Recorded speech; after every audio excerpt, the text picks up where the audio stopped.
Bulan September kemarin saya jalan sama teman saya, ada grup kecil dari Bali, terus dari Bali kemudian pulang. Nah, waktu pulang ada peristiwa yang kurang menyenangkan, saudara ya. Karena ternyata anak dari keluarga teman saya satunya, jadi kokonya dia punya anak jadi keponakannya.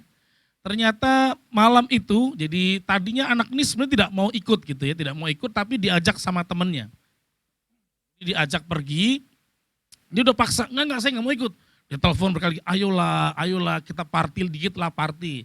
Jadi pacarnya temen yang laki, si A punya pacar perempuan B lah begitu. Nah B-nya lagi ulang tahun, terus kemudian ngajak anak ini gitu, ayo ikutlah party, sebentar saja, enggak mabuk-mabukan lah begitu ya. Tapi ya nggak tahu teman-teman ya, akhirnya mereka party pulang sekitar jam 1 setelah ketemu banyak adik-adik ya. Adik, begitu ya. Setelah selesai, rupanya mungkin alkohol mungkin ya, atau kesadarannya kurang begitu bagus. Nyetirnya kiri kanan, kiri kanan, kiri kanan masuk tol, kiri kanan begitu dia hajar kiri, ambil sebelah kiri ada truk berhenti.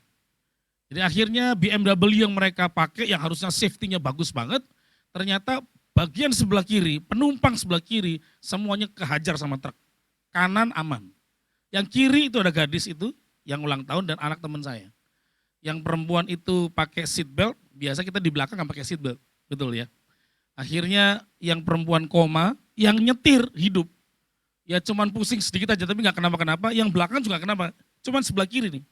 Anak teman saya 1 hari berikutnya batang otaknya mati dan meninggal dunia. Umur baru 25 tahun. Kenapa saya cerita ini? Saya mau ngingetin teman-teman semuanya. Jangan pernah bangga karena kau masih muda. Karena kenapa? Masa muda kita bisa habis, mendadak. Anak teman saya pulang dari Singapura, baru selesai S2. Pikirnya mau kerja begitu ya. Gak ada yang tahu. Artinya kalau kamu hidup hari ini, ada di tempat ini, itu berkat Tuhan. Aminnya gak yakin kelihatannya. Gak ada amin? Amin. Lo Anda ada di sini bukan karena kamu anak orang kaya, bukan. Kamu ada di sini bukan karena kamu gak ada isu mental health, enggak, bukan. Anda di sini bukan karena, Kak aku tiap hari jogging, bukan masalah jogging. Engkau bisa sampai di sini, hari ini ibadah, itu kasih karunia. Amin. Cuman persoalannya, hidup ini kan perjalanan, ya journey. John C. Maxwell mengingatkan setiap orang dalam pengajaran dia tentang destiny. Dia bilang begini, bahwa kalau Anda berpikir hidup adalah sebuah achievement, kau akan selesai. Kalau hidup adalah sebuah achievement. Oke, saya akan sampai manajer. Sampai manajer, berhenti nanti kita. Oke, sampai punya 1 perusahaan. Lu jangan-jangan Tuhan mau kasih kamu 10 perusahaan. Tapi karena sudah berhenti 1 perusahaan cukup, akhirnya nggak berjalan lagi. Nah, hidup sebuah journey, sebuah perjalanan. Nah, hari ini kita belajar dari seorang muda juga yang bagaimana membuat perjalanannya membuat dia naik ke atas. Makanya temanya hari ini judulnya Journey of the Prince. Ini memang sequel, ya. Ini yang ketiga, tapi kita akan bicara tentang suksesnya saja, teman-teman ya.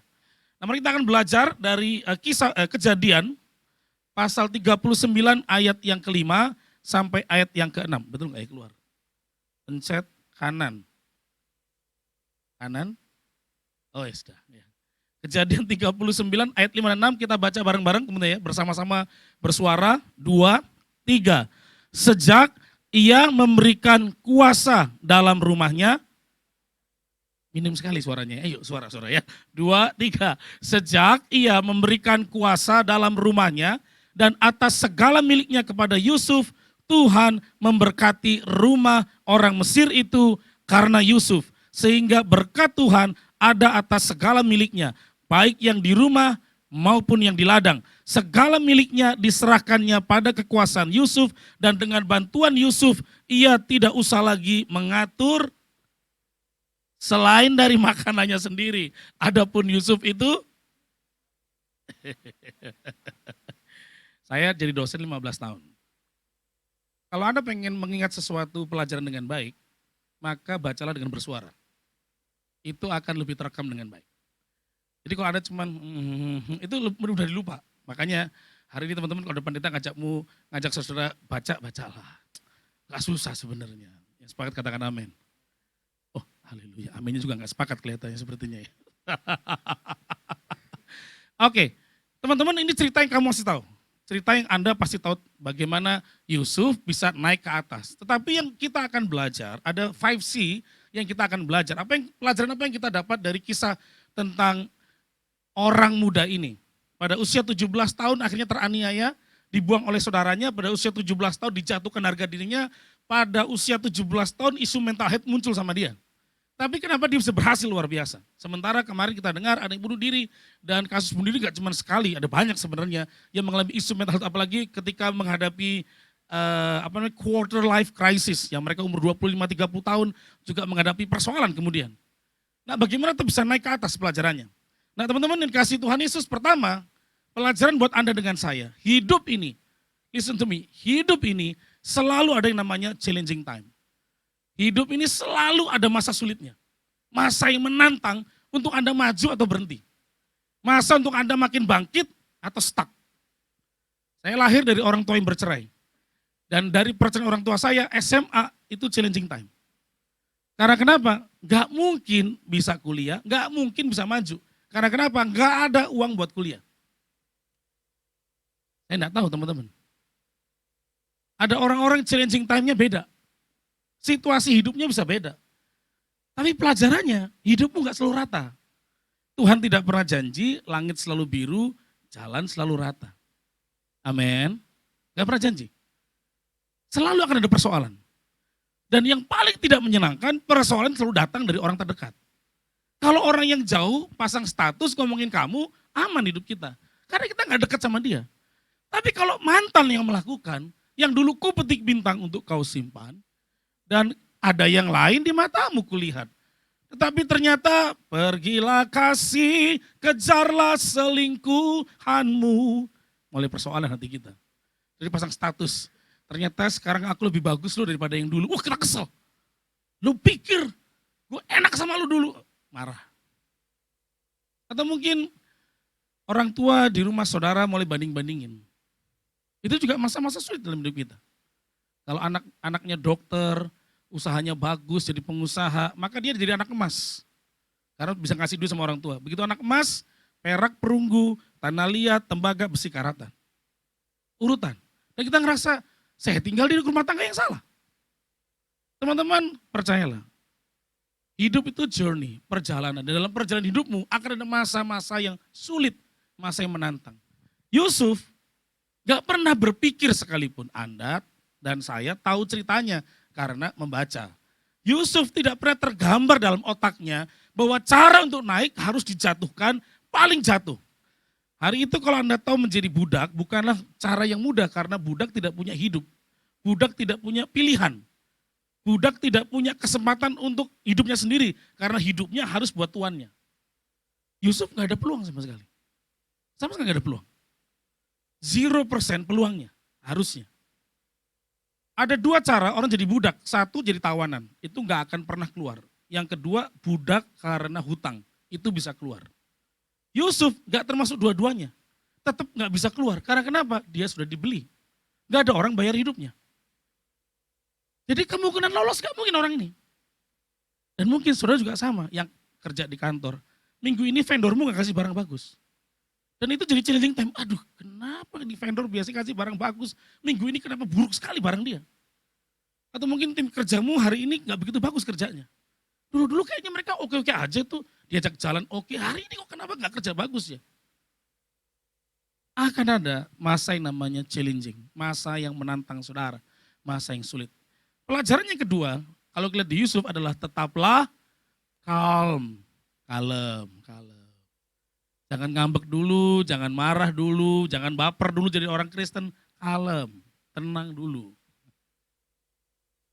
Amin. Aminnya pelit di sini kelihatannya.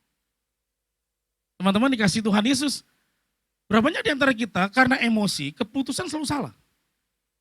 Kalau Anda hidup dipengaruhi dengan mood, jadi bad mood or good mood, aduh saya mood booster saya kurang bagus nih. Oh sorry. Berantakan hidupmu nanti. Kalau Anda hidup hanya karena mood. Hari ini saya menikmati pujiannya, suara bagus, keren banget kakak. Narinya, puji Tuhan, untung saya gak jantungan, depan sudah. Tapi keren, tapi kan belum tentu keren, sekeren mereka kalian ngikutin kan. Karena aku juga ngeliat ke belakang. Ada apa sih, ada juga gitu. Karena mood persoalannya. Tapi kalau logika yang jalan, beda teman-teman. Itulah kenapa 1 Petrus 4 ayat 9 mengatakan bahwa ketika kesudahan segala sesuatu sudah dekat, apa yang dilakukan? Tenang dulu. Ketika semuanya rasanya aduh diburu-buru, aduh ini yang satu kerjaan belum kelar, ini PR juga belum kelar, teman satu ngomongin kayak gini. Ketika rasanya numpuk, tenang dulu. Yang tenang apa? Pikirannya yang mesti tenang. Karena suasana hatimu susah tenang. Apalagi kalau dia gandeng orang baru. Gak tenang banget itu rasanya. Pengen kita racun dia rasanya. Tapi tenang dulu. Kalem, tenang dulu. Karena kenapa? Pikiranmu ketika tidak tenang, hasilnya ujungnya adalah dead zone. Bukan creative zone. Kalau kamu hidup dengan mood booster. Good mood or bad mood. Yusuf, kita tidak pernah tahu berapa tahun, kalau dihitung ya. Dari mulai dia diturunkan, perkiraannya adalah umur 17 tahun. 17 nih. Melewati proses sampai jadi prime minister, itu 17 tahun. Berarti umur 34. Kemudian dalam prime minister pertama, dia harus mengelola 7 tahun kelimpahan. Berarti 34 ditambah dengan 7, 41 tahun. Sesudah itu baru ketemu orang tuanya. Anda ngerti maksudnya jarak waktunya sangat panjang? Sendiri, diperlakukan tidak adil, gak ada yang bela. Tangannya yang halus pakai Pond's anti-aging. Berubah menjadi keras karena pakai bukrim kemudian. Waktu jadi budak. Hidupnya sulit. Sekian belas tahun sendiri. Nah, itu kan di Alkitab. Tapi ini manusia. Bukan kambing congek ini. Ini cerita manusia ini. Yang kejadian beneran. Tapi tenang dulu teman-teman. Tenangkan hatimu dulu. Pelajaran berikutnya dari Yusuf adalah C ketiga. Ketika engkau tenang, maka engkau bisa terkoneksi dengan baik. Lagi ada lagu apa? Ku terhubung denganmu, selalu melekat di hatimu. Firman-Mu itulah dasar hidupku yang berdaulat atasku. Kalau bicara sama Tuhan, kayaknya saya nggak mau khotbah yang itu, karena Anda sudah tahu dikhotbahin berkali-kali. Doa, pernah ada yang khotbah tentang doa kan? Betul nggak? Bangun hubungan dengan Tuhan, oke lah Anda tahu. Tapi kalau Anda nggak melakukan, so I will let you know. Kalau kamu nggak ngelakuin, maka Harvard University, tempat Stephen hampir kuliah. Tapi kata hampir penting sekali. Jadi Harvard University kemudian mencari tahu, kalau Anda pengen menang satu hari ini kamu pengen menang, apa yang harus dilakukan? Kira-kira apa? Kalau Anda pengen menang hari ini, even through trials, stormy day, semua masalah datang. Kalau pengen menang, you mesti ngapain? Ding dung dung dung dung dung dung dung. Oke, semua lagi berpikir. Di alam roh jawabannya keluar tiba-tiba. Yang menarik ternyata adalah begini. Apa yang kamu lakukan di pagi hari itu menentukan kemenangan. Nah di pagi hari kita ngapain? Satu, olahraga. Betul? Yang kedua, di TikTok. Bangun pagi, Instagram, Reels, apalagi? Pagi, baca koran kalau masih ada koran. Lihat saham, tapi belum lah, itu masih jam 9 baru mulai. Apalagi? Lari dari kehidupan, enggak maksudnya olahraga. Ya. Jus, makan sehat. Apalagi? Tadi ngomong, enggak apa-apa bro. Apa bro? Oke, yang tadi dia bilang ya. Ternyata setelah diteliti oleh Harvard, ini penelitiannya. Kalau Anda pengen menang hari ini, maka Anda harus melakukan satu perkara ini. Namanya saat teduh. Apa itu saat teduh? Orang suka bingung. Saat teduh itu dua hal pasti, doa, baca Alkitab. Tapi bukan cuma doa sama bacanya, karena itu jadi adat nanti, cuma formalitas. Doanya sambil kayak seperti orang berdiskusi, Tuhan kalau seandainya nih, ini orang kemarin jagal aku, dan sekarang aku jadi leadernya dia. Jangan-jangan ini kesempatan Tuhan beri untuk saya gebukin dia. Gimana Tuhan, setuju enggak? Tuhan bilang, setuju. Pasti setan tuh ngomong. Bukan Tuhan. Waktu kau baca firman gak cuma sekedar kelihatan orang nanya, siapa yang baca Alkitab? Katakan bukan. Waktu kamu baca firman, kamu merenungkan firman sampai jadi daging. Itu saat teduh namanya. Sehingga waktu kamu mengalami satu pagi ini atau hari ini mungkin tantangan, Itu menjadi daging dulu. Firman saat teduhmu menguatkan kamu. Terkoneksi. Tapi yang kedua, yang hebat dari Yusuf adalah dia jago membangun hubungan dengan orang lain. Nah, saya mau tanya ini, berapa banyak di antara saudara pernah ketemu sama lurah di tempat tinggal kamu? Atau yang pernah bercakap-cakap sama lurah di tempat tinggal kamu? Gak ada. Oke, camat naik dikit, camat. Wali kota. Enggak juga loh ya. Wali kota? Enggak juga ya. Di gereja saya, kita pernah undang 3 menteri. Pertama, Ignatius Jonan. Yang kedua, Opung Luhut. Yang terakhir, Yasona Lauli. Terus kita juga undang pemilik pesawat Sriwijaya. Terus beberapa pengusaha rumah sakit kita undang juga. Terus pengusaha elektronik IT kita undang juga. Jujur ya, saya terbiasa ngobrol sama orang. Tapi begitu ketemu menteri, saya sendiri jujur agak bingung mau ngomong apa. Ada agak kagok begitu. Saya seneng ngomong, saya seneng ketemu orang, seneng ngobrol. Ketemu menteri, Opung, Horas. Opung Horas juga. Berhenti di kata Horas, mau ngomong apa lagi ya. Opung tadi bilang katanya ada 10 anak yang diambil, anak-anak mahasiswa katanya jadikan jadi dia ini punya anak muda, tim anak mudanya keren banget katanya. Yang membantu dia untuk memikirkan ekonomi Indonesia. Anak-anak muda ternyata dipilih sama dia, 10 anak muda. Ya tentu lulusan luar negeri atau yang Indonesia yang bagus, paling biasanya kalau enggak UI, UGM sama UNER itu yang diambil. Tapi yang luar negeri juga ada tuh. Jadi timnya Opung Luhut untuk ekonomi Indonesia, makanya kan dia disebut sebagai Kementerian Koordinator Investasi. Makanya salah satu paling kuat itu ke China. Yang anak muda ini jago nih. Dia cerita. Terus Ignatius Jonan lebih enak kalau dia ngomong. Lebih solid, lebih liquid gitu ya. Kalau Opung itu karena tentara, jadi kelihatan agak muka tegang, kaku. Salam! Banget sebenarnya. Kebaktian setengah jam sebelum ibadah udah duduk di depan. Petugasnya datang, protokol datang, clear area langsungan. Karena kan Kemenko ya, Kementerian Koordinator gitu ya, clear area. Yusuf, pinter bangun hubungan. Dari mana? Anda ingat ada kisah tentang juru minum dan juru makan raja. Itu sebenarnya ring satunya raja. Karena aturan hari itu, kalau raja mau makan, maka mereka dulu testernya. Kalau diracun, ya dia mati. Makanan semua, minuman, orang ini menyediakan. Raja percaya banget sama orang ini. Ini ring satu. Dan Yusuf bangun hubungan bisa bicara sama orang ini. Sampai ngomong, nanti ya kalau kamu ketemu raja, tolong ingatlah saya diperlakukan tidak adil. Stanford Research Institute pernah membuat sebuah penelitian. Sukses itu dipengaruhi oleh apa? 12,5% karena kecerdasan. Sementara kita selama ini selalu didorongnya untuk pintar, betul enggak? Padahal rasio orang pintar hanya minum tolak angin. Gampang teman-teman ya, gampang sekali. Jadi didorong untuk pintar, cerdas, kuliah, enggak salah.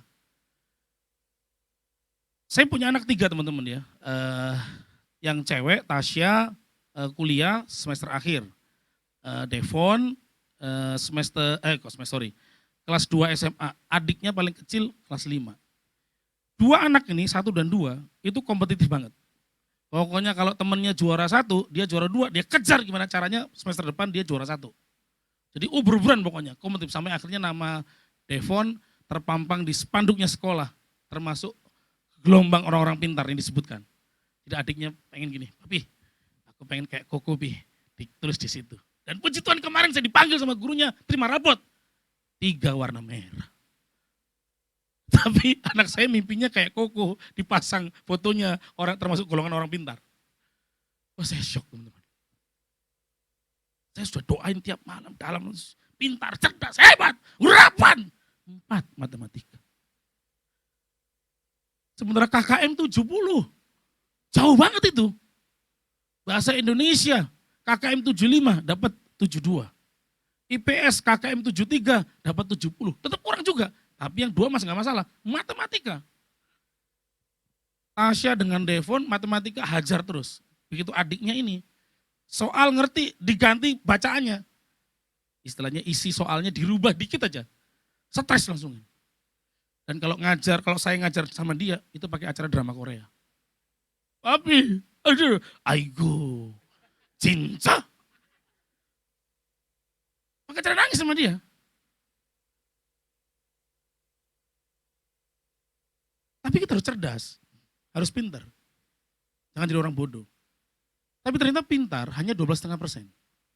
87,5% sukses kamu dipengaruhi dari kemampuan bangun hubungan. You pinter tapi sombong, you pinter tapi songong, you pinter cuman sendiri gak kerja tim, habis hidup. Ada pepatah di Afrika bilangnya begini, kalau kamu pengen cepat, jalanlah sendirian. Tapi kalau pengen jauh, jalanlah bersama-sama. Nah, konteks dari kata-kata bijak mereka karena daerah mereka yang penuh dengan padang savana atau daerah gurun. Yang kalau kamu mau cepat iya, tapi kamu gak akan tahan lama. Karena kena panas. Tapi kalau kamu jalan bareng sama teman-temanmu di padang gurun itu, kamu kelelahan, ada yang gendong kamu, ada yang kasih support. Bro, bisa, ayo kamu bisa. Aku gak apa-apa, ayo, aku gak kuat. Ada temen, itu sendiri, lari, mati langsung. Gak ada yang bantu soalnya. Lucunya kita Kristen, tapi gak pernah deket sama orang. Lucunya kita orang Kristen, bahkan di sekolah kita yang penabur, penanam, pencabut, penuai itu, kita sangat eksklusif hidup kita. Sangat sendirian banget, sangat individualis kita. Padahal sukses kita, ini hebat orang ini. Dia pinter bangun hubungan. Sehingga dia naik jadi, waktu ada jadi pemimpin, ada butuh anak buah yang baik. Gimana caranya? Ya mesti bangun hubungan sama anak buahmu. Dalam bukunya John C. Maxwell namanya Katup Kepemimpinan. Yang akan menarik orang-orang saudara-saudara. Loh, orang ini hebat loh. Gak pernah ikut kelas John C. Maxwell, tapi sudah melakukan. Teman-teman dikasih Tuhan Yesus, Anda jauh lebih pintar daripada Yusuf. Karena sekolahmu, teknologi yang kamu pakai AI. Tadi sebelum kesini dari Emporium, saya khotbah di sana. Istri saya di grup keluarga ngasih sebuah video yang anak-anak kecil kayak catwalk begitu jalan, anak kecil itu jalan, terus kemudian anak kecil itu ternyata mewakili Presiden Amerika, Rusia lah, siapa gitu. Tapi ada binatangnya di sebelahnya gitu ya, ada tiger, ada wolf gitu. Sampai saya tanya, loh kok bisa ya binatang itu nemenin anak kecil gitu ya. Anak kecil mukanya dimiripin semua sama para presiden. Anak saya bilang yang nomor 2, Pi, itu AI, AI. Oh AI ternyata ya. Menurut saya ini teknologi canggih sekarang ini. Tapi berapa banyak di antara kita nggak terkoneksi sama orang lain? Masih hidup nggak? Lu kita ke gereja, kebaktian diklu, keluar kita sendiri. Gak pernah ngobrol sama teman sebelah-sebelahnya. Gak pernah ngelatih diri kita, lucu kan kita ini. Padahal sukses kita dipengaruhi dari kemampuan bangun hubungan. Itulah kenapa ada pepatah yang bagus dari Mandarin. Langsung saya terjemahkan aja ya. Takut teman-teman gak ngerti dan saya juga gak tahu cara ngomongnya sebenarnya ya. Katanya begini, 1 musuh itu kebanyakan, 1000 teman terlalu sedikit. Artinya kalau kamu punya orang, kalau kamu gak bisa dekat sama orang dan musuhin kamu, hidupmu susah nanti. Tidurmu gak nyaman. Makanya jangan ada musuh, perbanyak teman. Jangan cuma 1000, 10.000 teman kalau bisa. Karena kalau kamu punya 10.000 teman, berarti punya banyak utangan. Loh iya dong, ada yang minta tolongnya banyak gitu loh. Hidupnya tutup sana buka sini bisa ya. Kali lubang tutup lubangnya banyak jadinya nanti. Persoalannya berapa banyak di antara kita, even kita pelayan Tuhan sekalipun, kita hidup menyendiri kadang-kadang. Dan saya temukan banyak pelayan stres, kemudian tertekan karena kenapa? Ya komunitas itu doang. Grupnya ini pulang ke gereja, kantor, rumah. Udah cuma itu doang akhirnya. Yusuf dari luar dibawa kemudian masuk ke rumah Potifar. Gak mudah juga jadi orang baru, betul gak? Sampai naik ke atas gak mudah. Turun jadi prisoner, jadi tahanan, narapidana. Ya pengenalan lagi sama orang. Tapi Alkitab mencatat apa? Kemudian kepala penjara mempercayakan penjara untuk dikelola. Artinya ini orang hebat nih. Sampai kepada pemimpin penjara bisa bangun hubungan. Sipir bisa, orang di penjara bisa. Kita nggak di penjara, tapi otak kita terpenjara kadang-kadang. Mau deketin dia, nggak senyum sih, nggak usah lah. Oh, Aku banget orangnya. Oh, mentahin gue. Oh, mukanya jelek. Enggak bisa dulu. Kita terpenjara ternyata selama ini. Yusuf di penjara secara fisik tapi otaknya gak terpenjara. Berarti dia otak Cina banget kelihatannya saudara. Jadi carinya cuan akhirnya cuan li. Rupanya di antara kita ngaku Kristen, tapi kita gak pernah dekat sama orang. Kita membatasi orang-orang di sekitar kita. Jadi hari ini teman-teman, mari kita terkoneksi dengan baik. Satu dengan Tuhan, gak perlu diajarin saya percaya, dan Anda harus lakukan. Tapi yang kedua yang perlu diajarin memang adalah bagaimana menghubungkan dengan teman. Ada namanya konteks, teman itu beda. Istri saya Chinese, Anda lihat saya bulldog campuran Jawa. Pasti beda cara mikirnya. Apalagi ketika kemudian kalau kumpul, itu panggilnya siapa? Apo, panggilnya kungkung. Bingung tuh saya waktu itu awal-awal gitu ya. Panggilnya yang ini, saya pernah tuh salah panggil ya. Tante, kok tante? Salah kamu panggilnya, salah lagi saudara. Karena istri saya orang Chinese. Bisa makan pakai sumpit, saya gak bisa makan sumpit. Begitu makan, pas bakso saya makan. Lompat itu baksonya. Waduh, saya ambil, malu juga saya saudara. Sejak itu saya berlatih teori kungfu. Supaya bisa pacarnya memindahkan kelereng dengan sumpit saudara. Konteks, bangun hubungan itu ada konteksnya memang. Orang yang berbeda. Kamu gak bisa pakai sepatumu ke orang lain, kamu harus belajar pakai sepatunya orang lain. Itu istilah, dimana kita gak bisa paksain, gue orangnya kayak gini, ya lu mesti ngertiin gue dong. Ya enggak dong, lu yang ngertiin orang lain. Amin. Ingat loh, sekali lagi, perbanyaklah teman mulai hari ini. Karena next, kita sudah mulai bekerja, temanmu cuma 3 area, rumah, gereja, kantor. Chance-nya makin kecil nanti.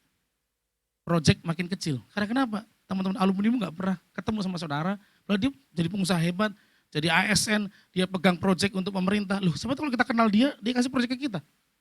Betul gak? Tapi kita terdiam terpaku, gak mau bergerak. Pelajaran berikutnya dari Yusuf, C keempat. Yusuf menunjukkan bahwa dia adalah orang yang punya kompetensi yang baik.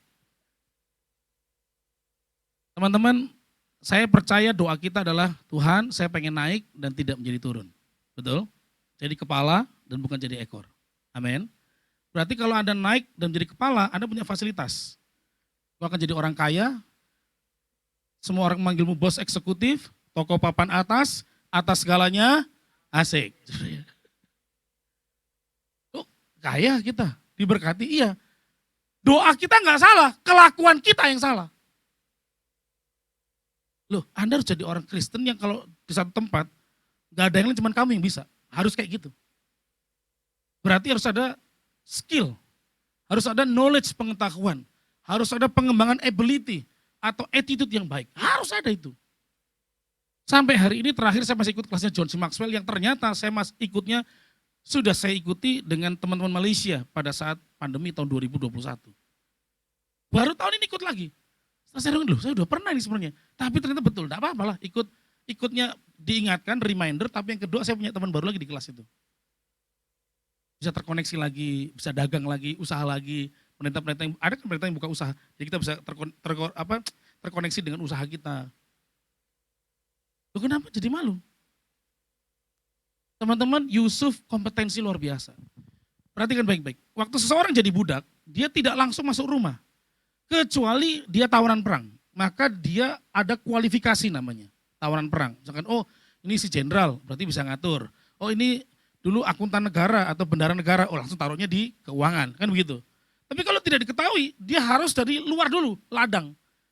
Panas, susah, gak enak, nanem di luar. Kalau dia bagus, baru garden, ke taman rumah. Kalau bagus lagi, baru masuk rumah. Yusuf, kepala sekarang. Anda ngerti maksud saya? Kompetensinya bagus. Kemampuan mimpinya bagus. Hidup semuanya. Haleluya.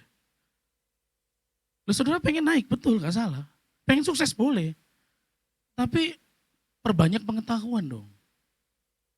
Amin. 5 tahun dari sekarang kamu jadi apa tergantung dari 2. 1, buku yang kamu baca. Saya percaya kalau saudara banyak baca bukunya Pak Gilbert, pasti 5 tahun sekarang jadi pengkhotbah. Karena bukunya buku khotbah. 5 tahun dari sekarang Anda suka membaca buku tentang aglonema, tanaman obat keluarga, apalagi ya, tanam-tanaman. Maka 5 tahun dari sekarang, kamu akan jadi ahli botani tanpa menjadi botakni. Karena kamu apa yang kamu baca? Kamu akan jadi pemimpin hebat kalau kamu baca bukunya Tung Desem Waringin mungkin, Mary Riana, Miles Munro, atau ya John C. Maxwell. Kamu tahu cara memimpin yang baik. Tapi kalau 5 tahun dari sekarang kamu suka membaca Cancer, Pisces, Aries, Libra dan Leo, maka 5 tahun dari sekarang you jadi dukun.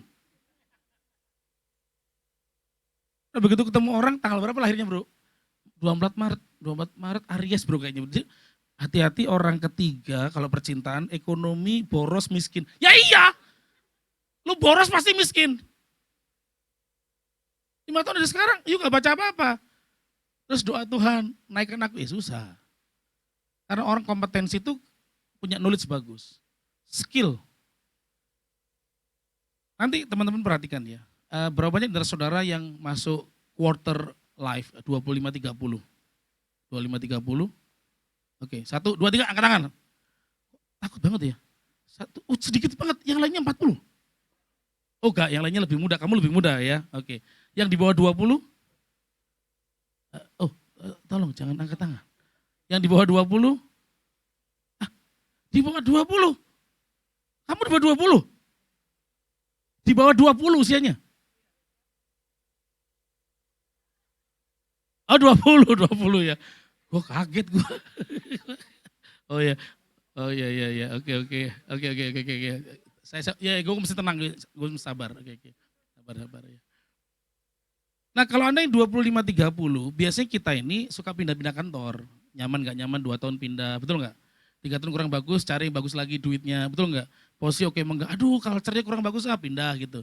Tapi itu 35-40, you gak bisa begitu. You mesti fokus pilih satu. Nah di situ skill ability-nya harus ditingkatin. Yusuf, itu menarik ya, 17 ke 17, 34 sekitar. Berarti dia mulai firm dengan keputusannya. Dia firm dengan kerjaannya. Berapa banyak di antara kita pengen naik tapi kita nggak punya kompetensi apa-apa. 5 tahun dari sekarang, buku yang kamu baca mempengaruhi kamu. Yang kedua, dengan siapa kamu bergaul. Mempengaruhi siapa kamu. Itulah kenapa John C. Maxwell menuliskan sebuah kalimat ini. Let me know 5 your friends now and I will let you know who you are. Yang artinya tetaplah bayar perpuluhan tepat pada waktunya. Itu bahasa Inggrisnya tadi teman-teman.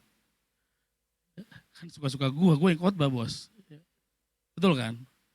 Kasih tahu ke saya 5 circle teman kamu sekarang. Dan saya kasih tahu siapa kamu hari ini. Betul nggak? Kamu ketemu orang yang suka menggerutu, ketemu orang kalau nyanyi pun masih. Percayalah, you gak nikmatin ibadah. Tadi saya senang sama dia. Dia gak nyanyi. Ya, gue udah nyanyi, udah gerak tadi sebenarnya. No belakang lo no.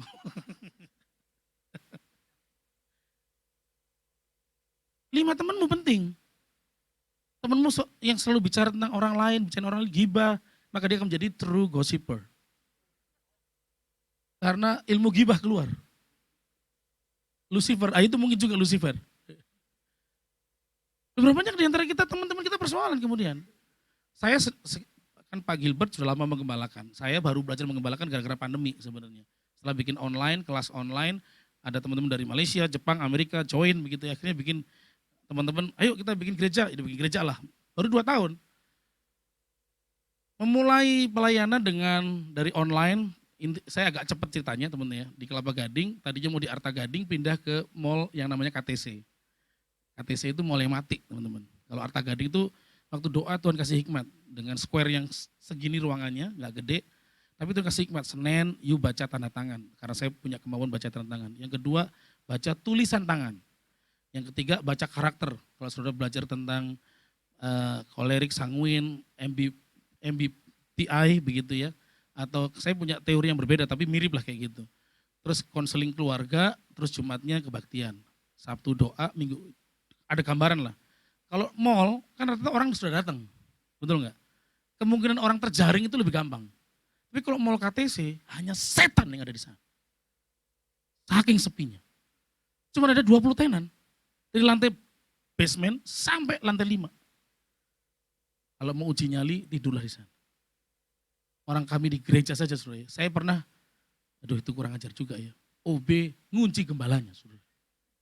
Dia tinggal pergi, saya masih di kantor, saudara ya. Saya gak punya kunci gembok ya, gak punya kunci ini kan. Saya masih di kantor kerja. Begitu keluar, loh. Ujat. Gak ada ujatnya. Tapi dikunci. Ada kadang-kadang, loh, dikunci. Ngeri gak, saudara? Waduh, Jat, mana nih? Ditelepon gak bisa, saya telepon pengerja. Woi, gua kekunci nih. Diketawain, kurang ajar tuh. Baru kali ini gembala dikerjain, saudara, dikunci semuanya. Dan sementara saya nunggu, itu di belakang tuh, tak, tok. Saya udah tahu tuh. Saya maju. Lo jangan macam-macam yo, gua sendiri di sini masalahnya. Rame-rame gua gebuk lu.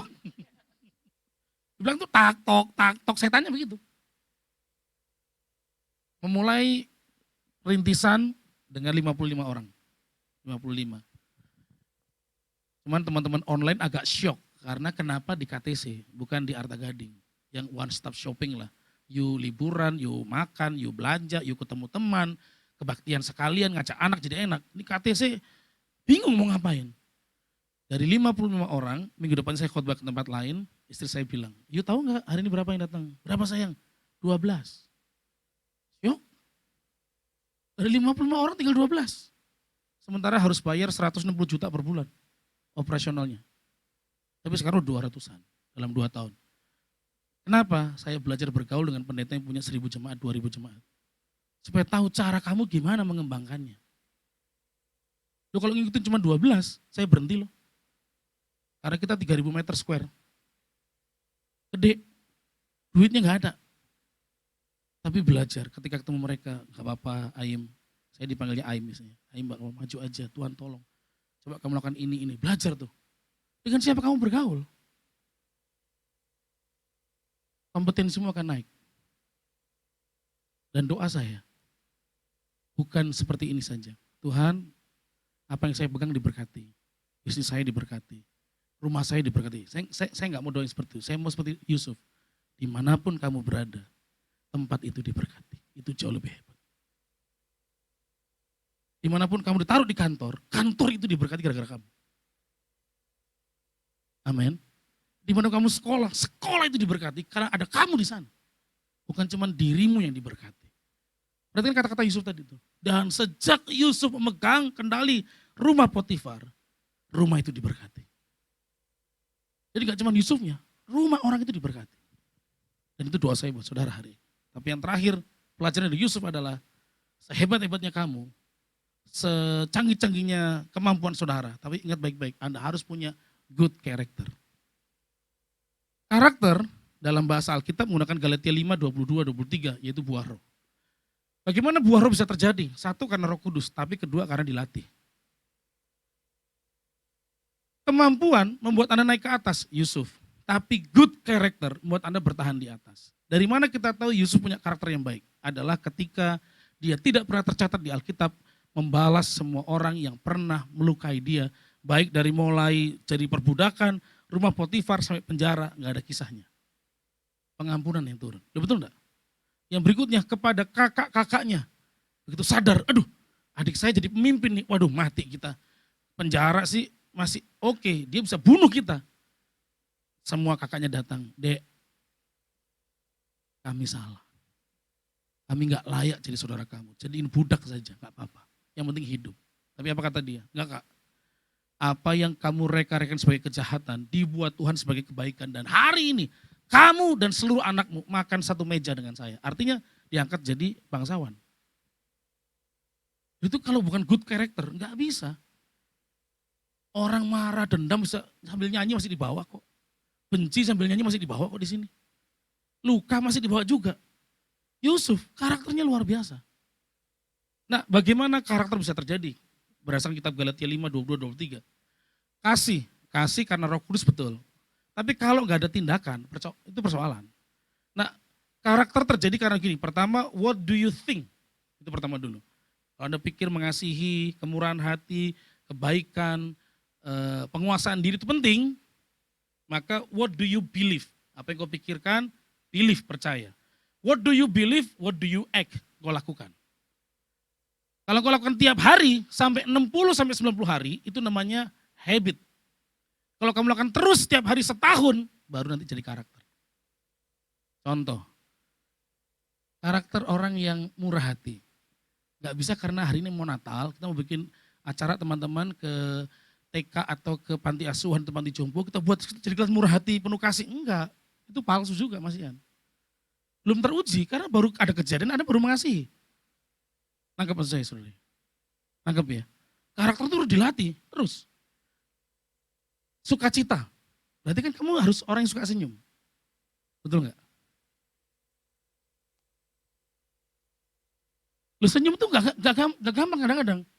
Tapi dalam teori sukses, the first step to success, smile. Langkah pertama untuk sukses, tersenyumlah dahulu.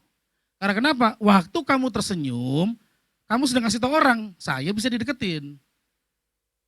Coba, ya datang ke Geluh hari ini, terus diajak salaman susah, takut digigit. Kalau ketemu di, apa lagi nunggu lift, hai gitu.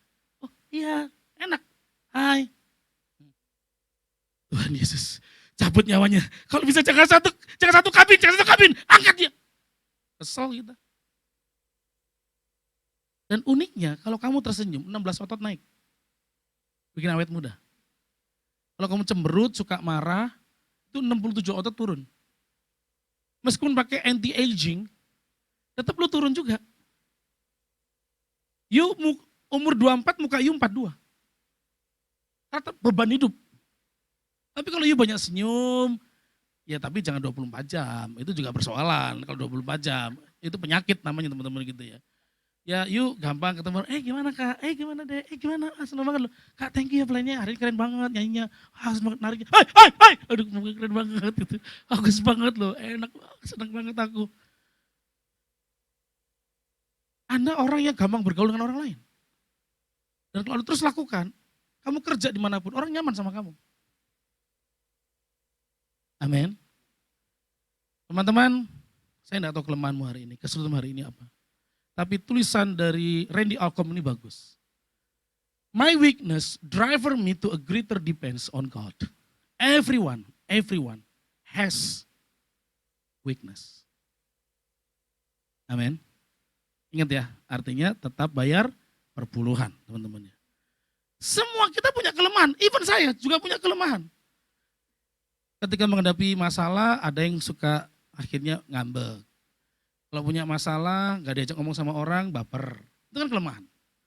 Ada orang yang kalau gagal akhirnya susah untuk diajak bicara. Ada orang ketika gagal, terus kemudian makan misalnya kelemahannya ya. Akhirnya maju perut pantat mundur. Apalagi ketika dia disakiti, kecenderungan menyakiti. Itu kelemahan. Tapi Paulus bilang, saat aku lemah, tadi ada lagunya kalau nggak salah ya. Saat aku lemah, di situ aku kuat sebenarnya. Karena kenapa? Saat aku lemah aku sadar, aku tidak bisa sendiri. Tuhan besertaku. Amin. Kelemahan saya membawa saya kepada ketergantungan yang besar kepada Allah yang hidup. Gak peduli kamu keluargamu kaya atau miskin. Tetap kita gak tahu hari esok. Dalam hidup ini ada dua hal yang kita gak tahu. Hidup itu pasti unpredictable, uncontrollable. Kita nggak tahu. Tapi waktu kamu depends on God, something will happen. Maybe God will open the way, dia bikin miracles buat saudara, atau mungkin dia guiding saudara untuk menemukan perjalanan yang terbaik. Jadi hari ini, in your journey of life, saya berdoa, will be success in your life. Gimana caranya? 5C yang kita belajar dari Yusuf. Menolong kita untuk mengenal Tuhan lebih baik. Amin.